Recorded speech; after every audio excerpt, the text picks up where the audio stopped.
Hello and welcome to Butter Movies.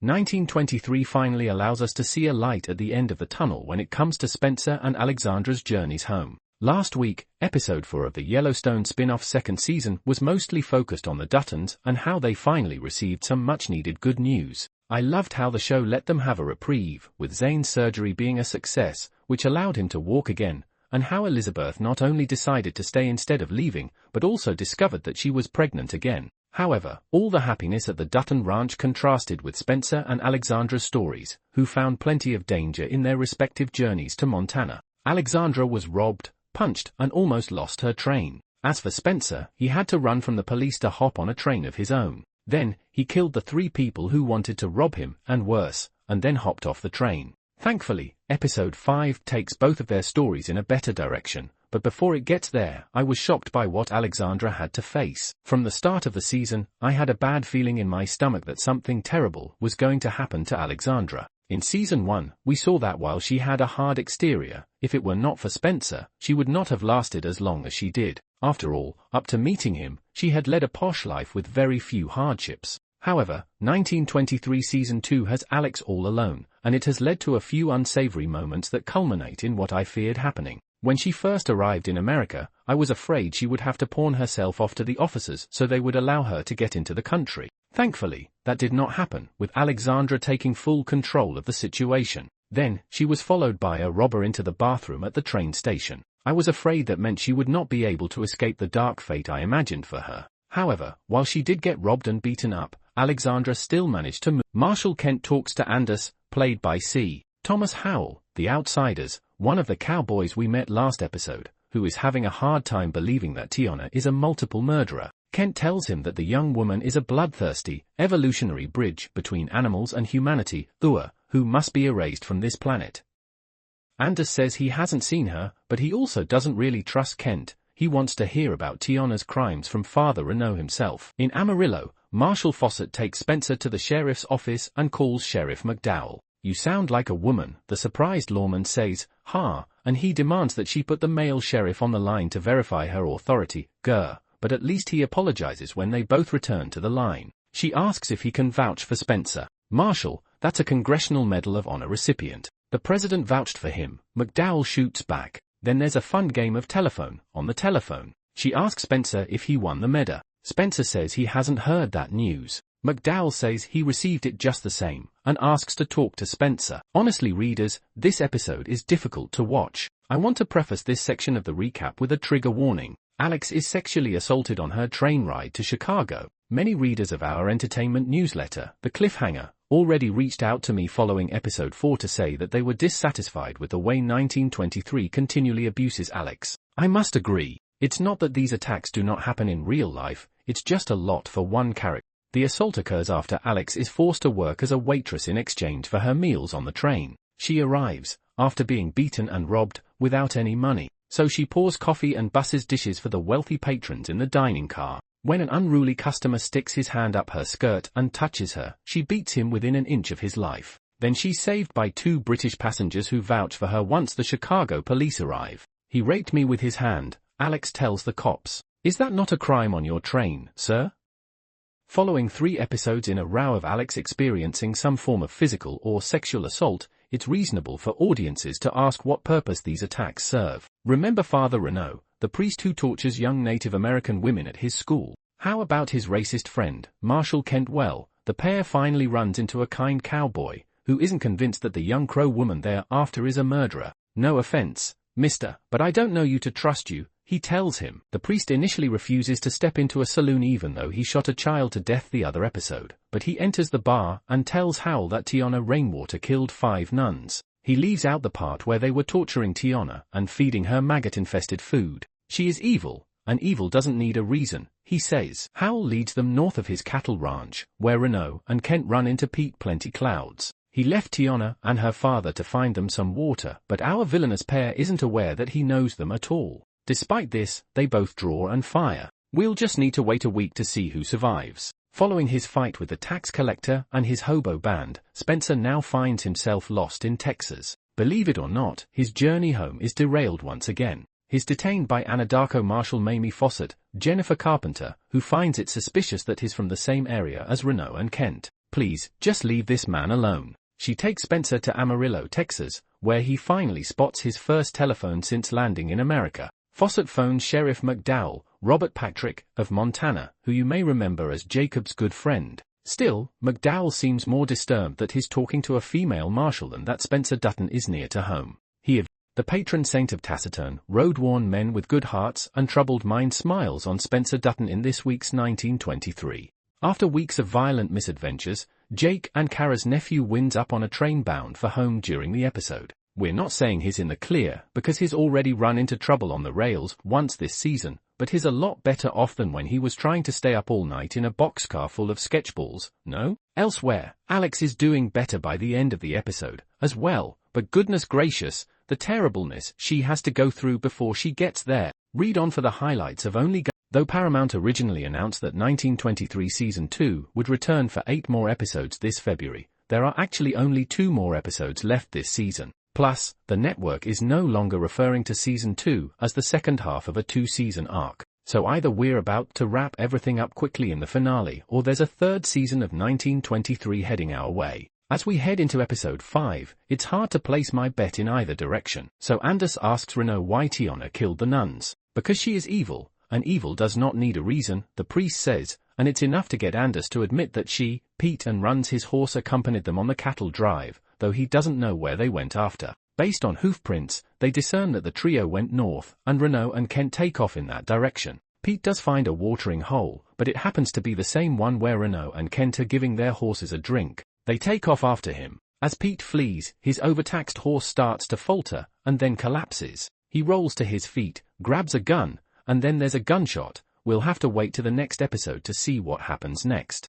When we catch up with Tiana, runs his horse and Pete, they are indeed riding north, aka away from the posters, despite not knowing the terrain. After Pete peels off to look for water for the horses, Tiana angrily turns to her dad. What do we think we're doing? Everywhere is America. Everywhere used to be our country. Not one of us ever escaped.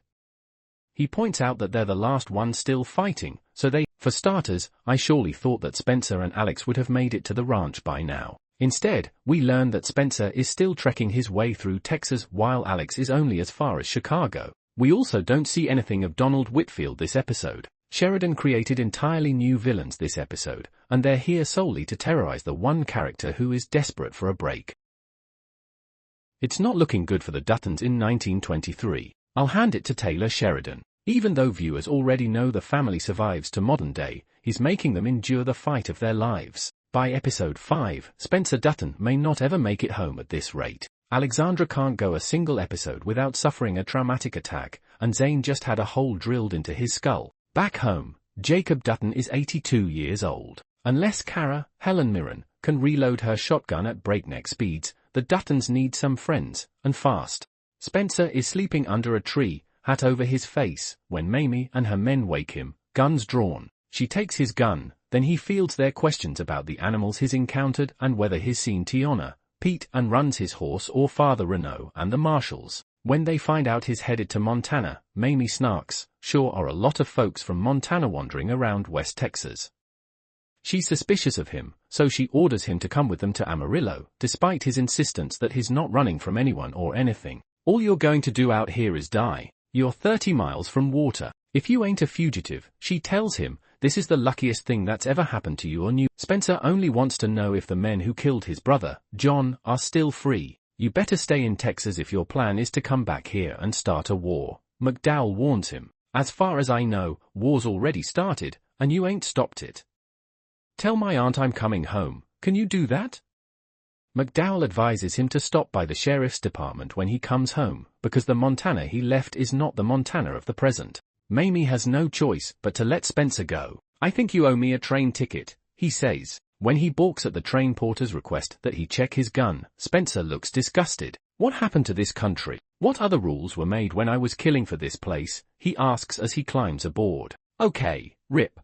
On the train, Alex is delivered yet another blow. The ticket she bought doesn't include meal service. So while the mother sharing Alex's sleeper car divvies a meager dinner among her kids, Mrs. Dutton chases after the porter and asks him to help her find something to eat. After all, it's been days since she's had a morsel, and she's got a taciturn little lion hunter in the oven. The dining car's manager isn't nice to her, exactly, but he offers her regular meals in exchange for her working as a waitress. So Alex dons a uniform, busses tables, and engages in servile labor for the first time in her life. She's pouring tea for a passenger when the train lurches, and she winds up spilling all over the table and him. Of course, he's gross about demanding that she mop up his trousers, as well. The upside? She does get fed, after a long day on her feet, and she's able to keep the tips she makes. Now you know what it's like, her cabin mate says, unsympathetically, as Alex climbs into her bunk after her first day of work. The woman adds that Alex should marry if she wants to make it in America, but Alex informs her she's already wed to a rancher. Be careful with cowboys, love. Treat their horses better than their ladies. And with that, Alex has just about reached her limit. With all due respect, you don't look like someone who should be giving advice, she says wearily. But the woman responds that she's doing everything for her kids, and that Alex will understand someday, mothers can endure anything. Then, in case we didn't get it, Elsa voiceovers that a mother's love is really, really powerful. The next morning at breakfast, Alex waits on a snobby British couple named Hilary and Paul, played by New Amsterdam's Janet Montgomery and the morning show's Augustus Prue, respectively, and winds up chatting with them. She's grateful when they generously tip. Her spirit is briefly buoyed, until she sees that the only other patron in the dining car is the slimeball who made her touch his clothed junk the day before. He notes that she's not wearing stockings, and when she draws closer to pour his coffee, he slides his hand up. She instantly freezes, and this is not the point, but how cool is the sound design in this scene? We immediately know what's going on, and how she's about to fugue out, without a single word, but then comes back to herself, pours the hot liquid all over the guy and then bashes his brains in with the coffee pot. When she realizes what she's done, she runs, but is rounded up by a conductor and thrown in the train's version of the brig. He raped me with his hand. Is that not a crime on your trains? She asks the unsympathetic conductor, who tells her her fate will be in the hands of the Chicago police. New line. New line. When the train pulls into the Windy City, the British passengers who chatted with Alex and witnessed her violation interrupt Alex's arrest to say they saw what happened. He groped her privates, and she defended herself, Hilary says. The cop responds that the scumbag told him that Alex was his girlfriend. Well, officer, I think you should consider that a rapist might also be capable of lying, she says. The Brits are willing to make a statement, so the cop uncuffs Alex and she thanks her benefactors. Alex's attacker is arrested instead, and she is free to go. New line. New line. She immediately sees the Irish woman who was sharing her cabin, who's about to leave with Alex's valise and her tip money. She grabs them back and heads into the train station, where her connecting train to Fargo has been cancelled because of a snowdrift. It'll leave when the snow melts. And, as the unhelpful rail company employee tells her, that's not happening anytime soon. New line. New line. A despondent Alex crosses paths with the British couple again at the station. She informs them about the cancelled train,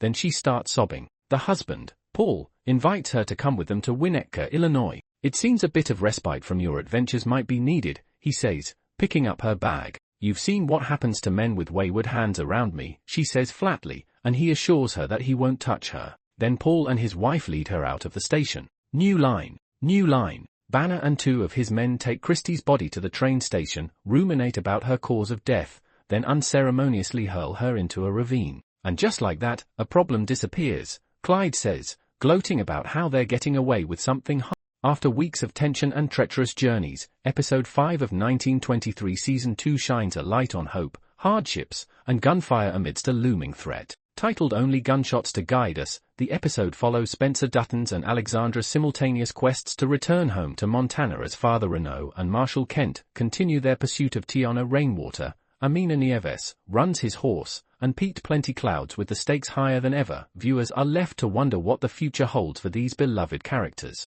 New line. New line. The episode resumes the tension with Renault and Kent on the trail of Tiana and her companions, starting with a tense encounter with rancher Anders. Kent's discussion on Darwinian evolution and his demand to eliminate the wolf Tiana heightens the urgency. She may look young and innocent, but she is evil and must be erased, Kent insists. After twisting Anders' arm, Renault convinces him to divulge what he knows about the whereabouts of the fugitives, leading the marshals to discover that Tiana's group sailed north. As the storyline unfolds, Spencer Dutton, meanwhile, is getting closer to home, but not without complications. After being found by Marshal Mamie Fawcett, who helps him navigate a series of tests. He learns from Sheriff McDowell that he is an unofficial Congressional Medal of Honor recipient, a fact that surprises Spencer. However, McDowell cautions him against returning to Montana to start a war, warning him, the war has already started. Spencer's destiny feels intertwined with the actions of his family back in Montana. Across this turbulent realm of danger,